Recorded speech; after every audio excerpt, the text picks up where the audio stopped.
বাদ দিলে 70,000 পাবো আমি।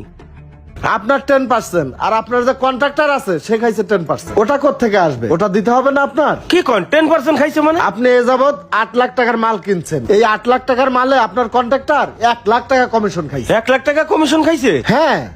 আচ্ছা দেন, যা ভাই তাই দেন আমারে। যাক, এইটাও আমার একটা শিক্ষা, আপন লোককে বিশ্বাস করলে যা হয়। এই যে নেন ভাই। আচ্ছা ভাই, আসসালামু আলাইকুম। ওয়ালাইকুম আসসালাম। দেখছিস, আপন মানুষের বিশ্বাস করলে যা হয়। কেউ কাকা অনেকক্ষণ ধরে দেই না, কই গেছিলা? ওই যে ইলেকট্রিক মালটা ফেরত দিয়ে এলাম। কে বিল্ডিং এর কাজ করবা না? না, বিল্ডিং এর কাজ আর করবো না, বিল্ডিং বেচবো, কাস্টমার দেখ। কি কো বিল্ডিং বেচবা কে? দেখ মুন্না, তুই আমারে ধ্বংস করে দিলি। 8 লাখ টাকার ইলেকট্রিক মাল আনছি, ওহন তো 1 লাখ টাকা কমিশন খাইছিস। ওই সিমেন্টের দোকান তো কমিশন খাইছিস, রডের দোকানে তো তুই কমিশন খাইছিস। লাস্টে গুন্ডা সাজাই আমার কাছে টাকা নিয়ে ভাগাভাগি করে নিলি। এত কিছু করার পরও আমি বিল্ডিং করব?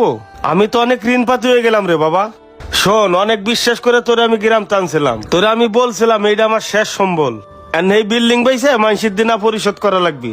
শোন বাবা, দোষ তো আর তোর না, দোষ হলো আমার কপালে। তোরে আমি বিশ্বাস করে অনেক ভুল করছি, এখন এই ভুলের মাসুল তো আমার দিতেই হইব। এখন বিল্ডিং এটা বেচবো, কাস্টমার দেখ। এখন কাস্টমার পাইলে ফোন দিস, আর নইলে তুই নিস। আমি বাবা যে হেন চাইছি হে নেই যাই।